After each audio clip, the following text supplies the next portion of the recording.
olha só. Eu estou tentando ser tranquila, manter a seriedade dos trabalhos.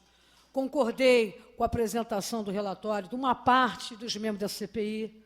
Considero o meu deputado Renato Cozzolino uma pessoa de fórum íntimo, meu amigo, mas que não teve oportunidade porque não participou das diligências, das visitas técnicas. Eu não quero entrar nesse milindre. Eu quero me ater em relação aos dois relatórios. O relatório apresentado pelo Thiago Pampolha é um relatório que ele elaborou através da sua assessoria, levando em conta a visão dele enquanto deputado e que teve apoio do deputado Sérgio Noel. Ponto.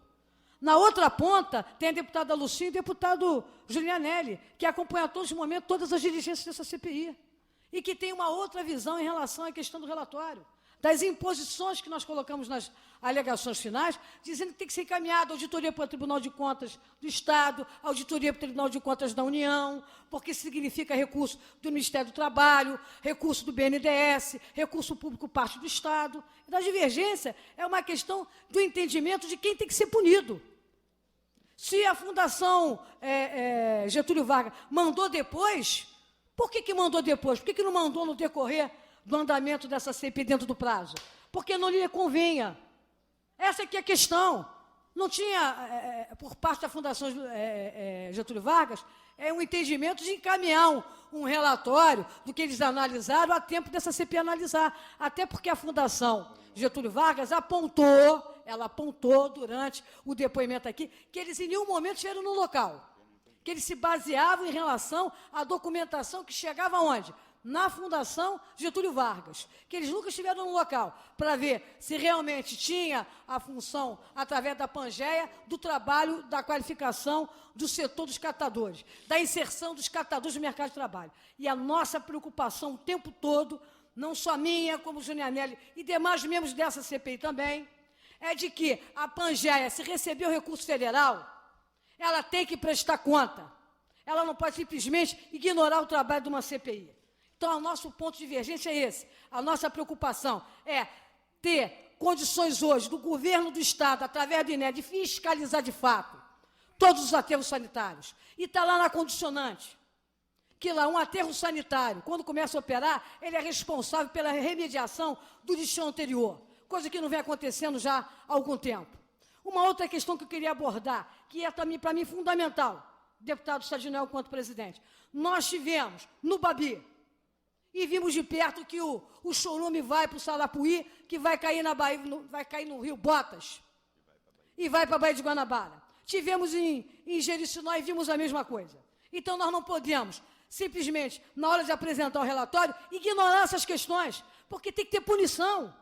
Você não vai virar acarajé para lá, 50 acarajé para cá, 30 acarajé para lá, que é assim que se trata a coisa pública lá no governo federal.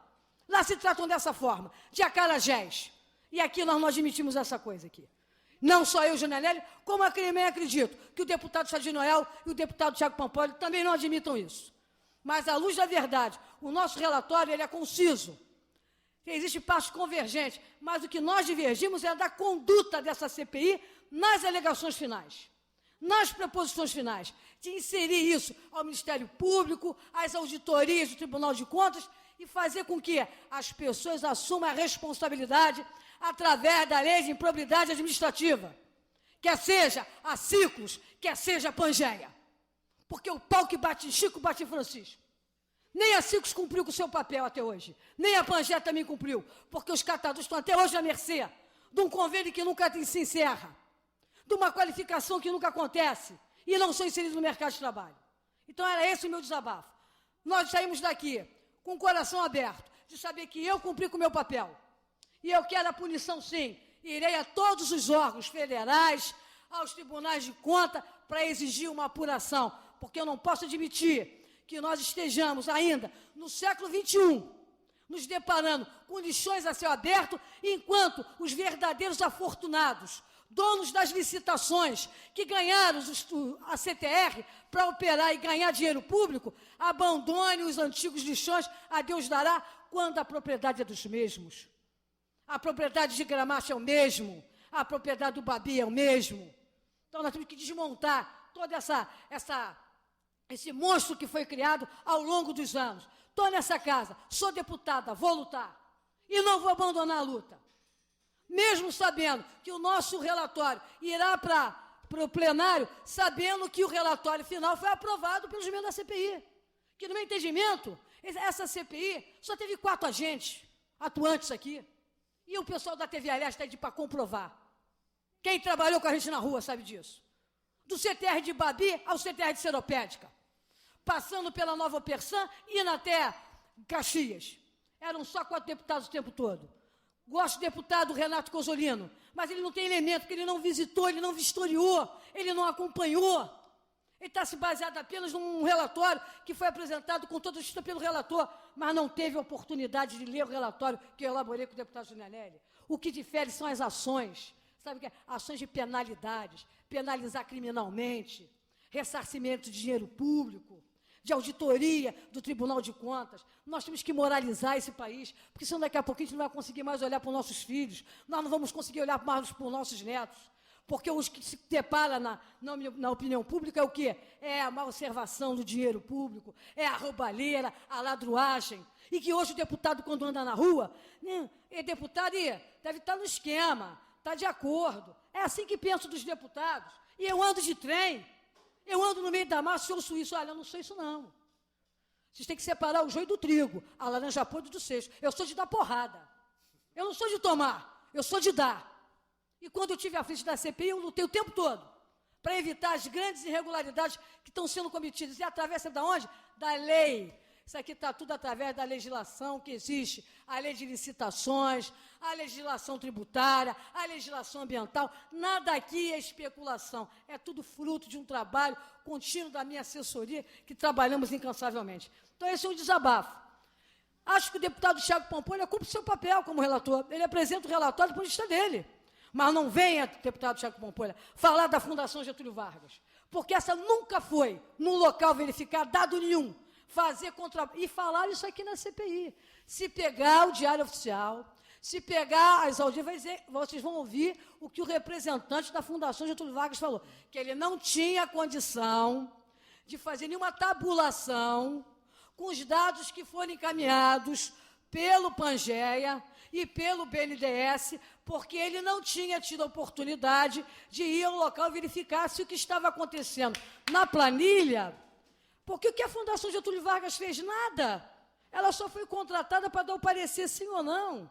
Ela não foi no local para ver se o catador realmente foi qualificado, se foi inserido no mercado de trabalho, se as estações de transbordo foram concluídas. Nada disso ele fez.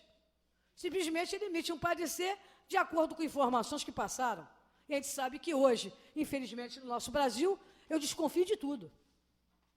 Então, só queria que deixasse isso claro, pelo carinho que eu tenho pelo deputado Sardinha Noel, que quero manter esse carinho, pelo apreço que tem pelo Thiago Pampolha, mas que essas questões têm que ficar claras. Carinho que tem pelo Renato Cozzolino, imenso, mas não teve oportunidade de visitar no local que nós vimos de perto. Imenso, mas não foi lá ver de perto. O sacrifício dos catadores lá de Seropédica, com burrinho sem rabo, as mulheres ganham R$300 por mês para sustentar a sua família. Enquanto a Cícero ganha R$600 mil, em média, por dia, para poder receber o lixo do Rio de Janeiro. A mesma coisa a Nova Persã. Não tem licença de operação da Nova Persã, não tem. E está recebendo o chorume todinho de Itaboraí, está recebendo o chorume todinho de mais um outro município que eu esqueci lá. A revelia, cadê os órgãos de fiscalização? Cadê onde eles estão? Então, era isso que eu queria dizer a vocês. Desculpe pelo palavrão que eu citei, mas é porque eu sou de uma região da Zona Oeste do Rio de Janeiro, chamada Campo Grande, e que, de vez em quando, a gente peca no nosso vocabulário, mas peca no sentido não do palavrão, mas da expressão da revolta, às vezes, em si. Desculpem por tudo, pela questão do palavrão. Obrigado.